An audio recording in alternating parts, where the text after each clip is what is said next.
Hi and welcome back to Garden Ninja for the August tour. Now for once, August has been an incredibly hot month here in the UK and the garden is certainly showing the benefits of all this sun. So in this tour I'm going to be giving you some top tips and showing you how I'm going to manage the meadow now that we're coming to the end of the season, and also a small section on fruit tree pruning. So come on, let's get cracking.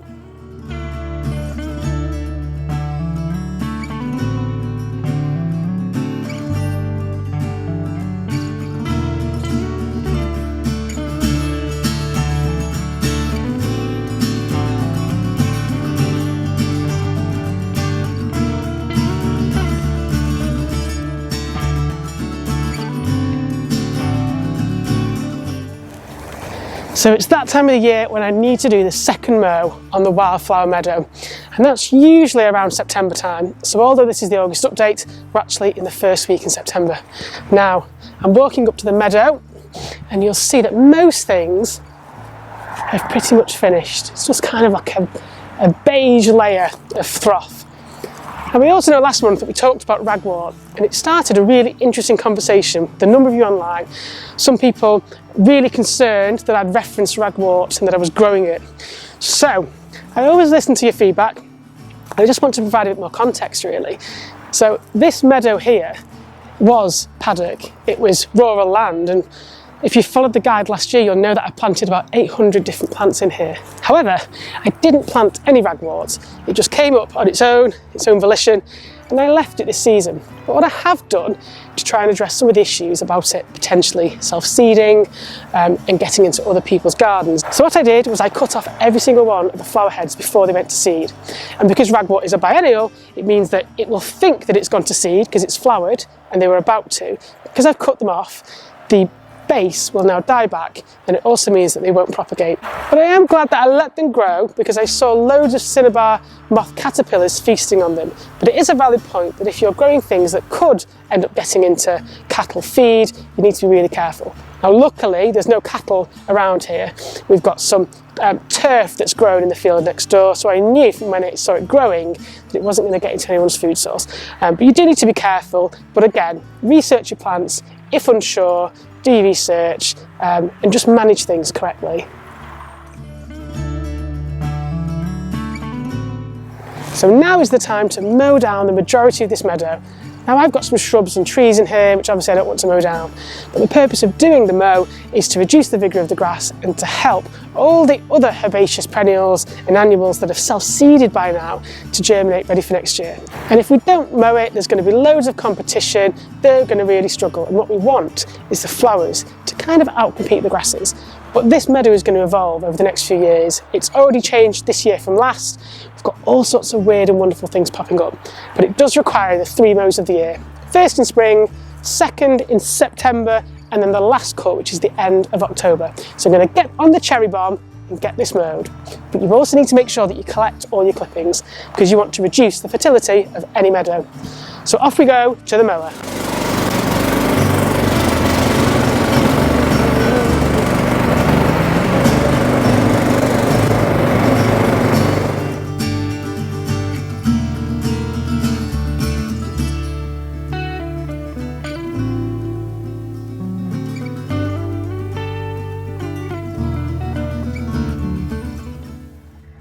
So dependent on the meadow you've got and how vigorous the grass is, you're going to need a few key bits of equipment. So I use the cherry bomb over there on the lighter areas. Usually the edges are more populated by the annuals and some of the lighter wildflowers. However, you'll get to certain parts like I am here now where the grass is still quite vigorous, and especially in the centre over there I've noticed there's some gorgeous grasses, but if you stick the mower over them it just cuts out, it clogs, it's not good for it. So I use a strimmer for parts of the meadow like that, and then the cherry bomb mower for the lighter parts. But what I tend to do as well is I will trim all this today and then I'll leave it for a day or two just to let the sun dry out all of these clippings because it's going to choke the mower. And what that'll do is it'll make it easier to collect them. You do need to collect them. If you leave them here, what they're going to do is then pour all the nutrients back into the soil, and it will crowd out some of the little seedlings that have already fallen this year from your annuals. So you really need to scoop it up to lighten air in. I'm probably going to take this down to quite a close cut. It's going to take a few passes, but but I'm going to take my time because it's rather enjoyable seeing the meadow transform from this back into what looks like normal turf. And then next year, all this will burst up. It's worth taking your time and just trying to enjoy the process as much as you can.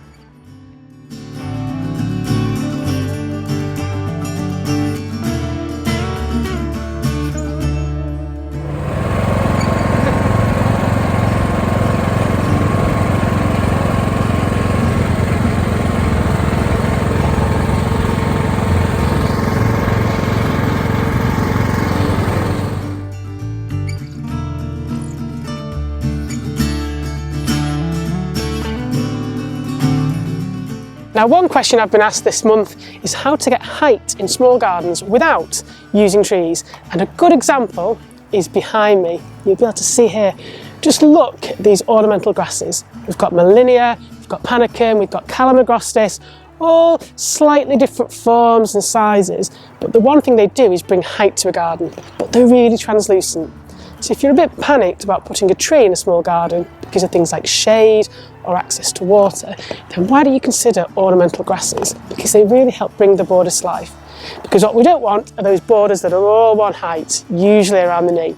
So if you want to extend the interest in your garden and make smaller spaces look bigger, you need to add some height. And I think these are perfect examples of how you can do that without providing shade.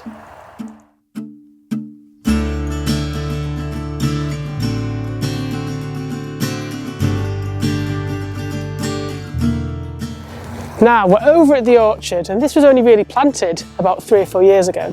Last year the apple tree gave us loads of apples, but the pear and the plum didn't really have much going on. They were still putting all their efforts into roots and to forming that structure. But take a look behind me. You should be able to see hundreds of different plums. Now they're ripe, and you can tell that because they're slightly soft, and when you pull them they come away easily. If they're firm and hard, you need to leave them for another week or two. But what I'm going to do is harvest all these plums, and then I might make a plum tart, eat them as soft fruit, or make some jam, because plums are high in pectin, which means they set really easily. So if you're a beginner to making jam or keeping fruit trees, plums are a great place to start because they're just super easy to work with. So I'm going to get my trug and get these plums off the tree.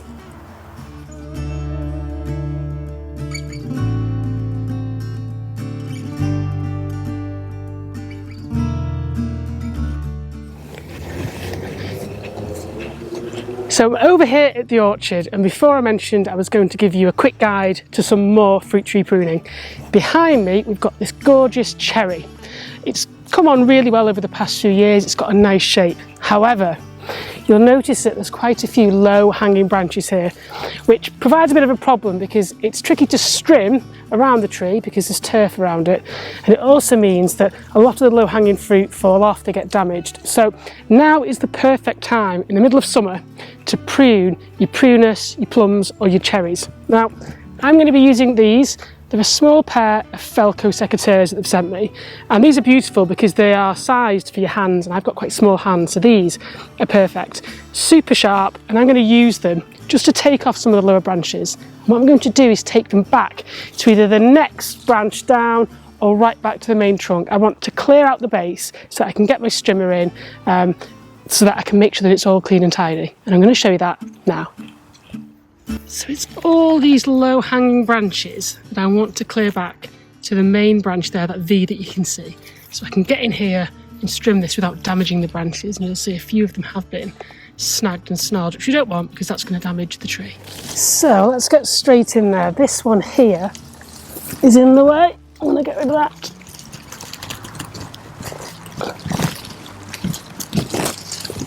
So this one here, right, I'm going to get rid of that. There we go. Okay, so this one needs to come off. Nice sharp cut, snip. This one up here, move that grass out the way. You'll see how close I'm getting. Look, I'm kind of nearly flush, but not completely. So we've only got a tiny little neat scar there. So we've taken these off, and we can already see it starting to open up. But there's a few more down there. Just gonna tidy up, that's gonna come off. There we go. And that one, nice and neat. Let's get rid of those out the way. How are we doing? Maybe these two as well. Off, off. That one there, off. I always stand back and have another look.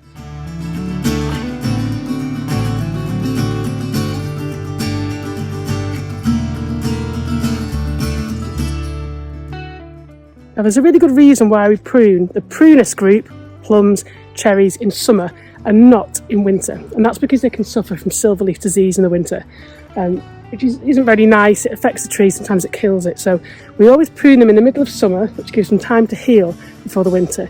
And it's really just about having clean pruning cuts so that moisture and infection doesn't set in. And the Prunus group of trees and shrubs are really susceptible to it. So just try and remember, Prunus, summer, plums, cherries, other fruit trees you can prune in summer and in winter. But if in doubt, go onto Mother Google and check. Just look at how much colour there still is in the garden, and this is known as succession planting. So when I've planned this garden, I've made sure that every month of the year there's something going on. And at the moment we've got all of this late summer colour. So if you want to extend your own seasons, do a bit of planning and make sure that you pick some herbaceous perennials and shrubs that are going to give you some interest in both autumn and winter, and that way you can get even more out of your gardens.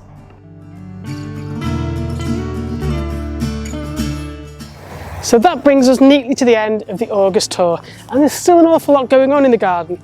But if your gardens are looking a little bit lacklustre, maybe it's time to plant some succession planting and late summer colour so that next year you'll be able to extend the season like I've done.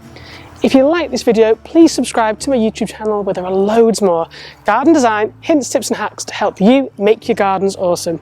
We've also got the brand new forum on my website, so if you've got questions, make sure you check that out, ask away, and then the Ninja community can help you out.